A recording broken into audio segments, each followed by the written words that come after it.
Así es, digo, luego que yo haya realizado una denuncia ante la Fiscalía de Derechos Humanos por el arresto arbitrario, la tortura y el secuestro de mis materiales de trabajo, ahora luego de 2 meses el fiscal Emilio Fuster dice que recién tiene conocimiento de un informe médico de la policía que refiere que un oficial fue agredido, supuestamente de mi parte, y ahora se abrió una carpeta fiscal para investigarme a mí sobre un supuesto hecho punible a determinar. O sea, tampoco se habla o la carpeta no está caratulada como agresión a un policía. Ujú. Y en ese sentido, este hecho de a determinar, de acuerdo a esa,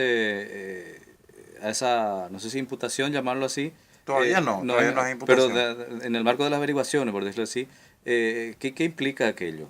Bueno, y justamente implica prácticamente todo, ¿verdad? Porque es un concepto muy impreciso, muy vago, que puede caer en cualquier tipo de hecho. Cuando es a determinar, ellos posteriormente pueden agregar lo que se les antoja. O sea que vos podés ser, digamos, ahora inculpado por un hecho que no cometiste. Sí, por supuesto, ya se abrió la carpeta fiscal. El fiscal dice que va a analizar y va a imputar o desestimar de acuerdo a los elementos que reúna. ¿En qué circunstancias fue ese momento, Pablo? Mi detención. Sí. Y el pasado 3 de enero me fui a la comisaría tercera a averiguar la situación de los manifestantes detenidos que habían protestado contra la suba al pasaje. Entrevisté a los manifestantes que estaban afuera. Luego ingresé a la comisaría para intentar obtener la versión oficial, que en principio me negaron, dijeron que estaban preparando las actas. Luego me dijeron que ya no había detenido a la comisaría tercera, que fueron trasladados. Otros me dijeron que sí había.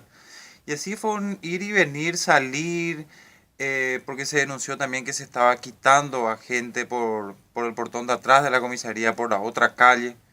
Y entonces en ese ir y venir, en un momento yo me quedo solo en la comisaría. Empiezan a amedrentarme, a agredir por ejemplo, a empujarme, a estirarme de las mochilas, sobre todo provocaciones.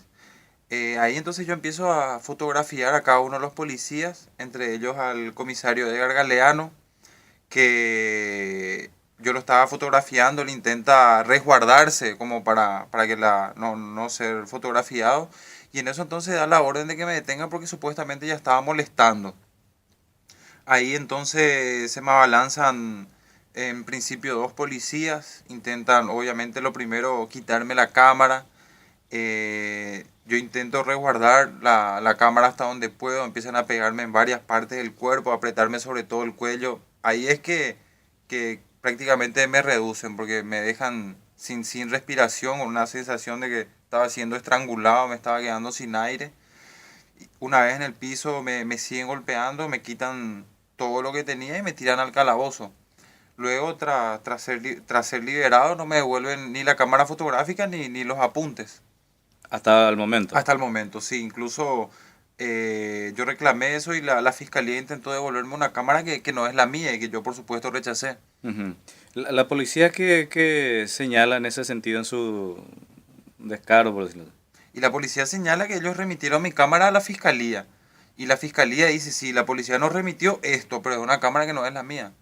Entonces, entre ellos se culpan mutuamente y bueno, calculamos que realmente la policía remitió otra cámara a la fiscalía y que en todo caso ya hicieron desaparecer o incluso es posible que aún se encuentre en la comisaría. Mm.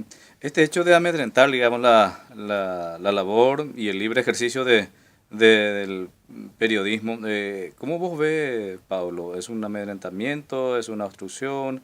¿Es una persecución? ¿Cómo calificás, digamos, esta situación que estás atravesando? Y es un conjunto de cosas, ¿verdad? En principio, mi detención arbitraria, ser golpeado, despojado de mis materiales de trabajo, obviamente un atentado gravísimo al libre ejercicio del periodismo. Luego de todo eso, ahora viene una arremetida fiscal en represalia a la demanda que yo había entablado y se está abriendo un proceso en mi contra, ¿verdad? Es una segunda instancia de amedrentamiento en este caso fiscal. Primero, la violación directa, o sea, la violencia física, el arresto arbitrario y ahora también por la vía judicial, o sea, un atentado a la libertad de expresión que prácticamente se cometió de todas las maneras posibles, ¿verdad? O sea, todas las formas concebibles de atropello a la libertad de prensa, a la libertad de expresión y al libre ejercicio del periodismo fueron atacados en mi caso. Pablo, el Sindicato de Periodistas del Paraguay te está acompañando, digamos, en esta denuncia. ¿Y qué otros de solidaridad o de acompañamiento estás recibiendo? Bueno, ahora la Coordinadora de Derechos Humanos del Paraguay tomó mi caso, se va a presentar una querella mañana en el Palacio de Justicia, porque la Fiscalía de Derechos Humanos no está haciendo correr el caso está estancado e incluso los policías fueron citados a declarar en carácter de testigos, fueron citados para declaración testifical, ellos están siendo llamados como testigos y no como sospechosos. Sin embargo, a mí ahora me citan ya para declaración indagatoria, es decir, directamente como sospechoso de una supuesta agresión. Y también hay que recalcar las profundas contradicciones del relato policial. Digo, una parte dice que yo me fui solo a exigir información de manera prepotente, que intenté pegarle a un policía y que intercedió otro impactando el golpe a la altura de la cabeza y el brazo. En otra parte dice que yo le pegué directamente a la altura del pómulo. En otra parte dice que fue un codazo. En otra dice que yo caí con un grupo, supuestamente con el fin de atropellar la comisaría y que ahí me detienen. Es decir, hay profundas inconsistencias en el relato policial y que no requieren, me parece, una investigación muy exhaustiva para darse cuenta de que están mintiendo. Ujú. ¿Vos rechazás totalmente la denuncia de... Absolutamente, y la policía misma se encarga de dar a entender o de evidenciar que mienten por las profundas inconsistencias y contradicciones de su relato. Pablo, de acuerdo a esta experiencia, ejercer, digamos, el periodismo en esta circunstancia, naturalmente es difícil, digamos. ¿Cómo vos ves, digamos, en nuestro país este tema de tratar de ocultar realidades o no? Bueno, de hecho acá la libertad de prensa siempre fue muy precaria, ¿verdad? Empezando por los grados de concentración mediática. Ujú. Unas pocas familias concentran más del 90% del espectro, tanto las licencias en televisión, radio, la persecución a las radios comunitarias en el interior, decomiso de equipos, procesos judiciales. Y ahora las formas de represión se están volviendo mucho más abiertas, agresivas, violentas y hasta descaradas, ¿verdad? Porque casos en Asunción de periodistas que son arrestados, golpeados, sus materiales de trabajo secuestrados y posteriormente denunciados, es algo que me parece desde el año 89 eso no se tiene, ¿verdad? Un caso inédito del año 89, es decir, que esto se asimila directamente a la época de la dictadura, digo, o sea, desde el supuesto proceso o la transición democrática no se registraba un caso de esta gravedad. Finalmente, Pablo, en todo eso que decía hacia el final, digamos, ¿qué debería, digamos, hacerse, no sé, desde el ámbito del periodismo, la sociedad, en este tema de ejercer libremente la profesión y la comunicación como un derecho humano, digamos, de acceder a ella?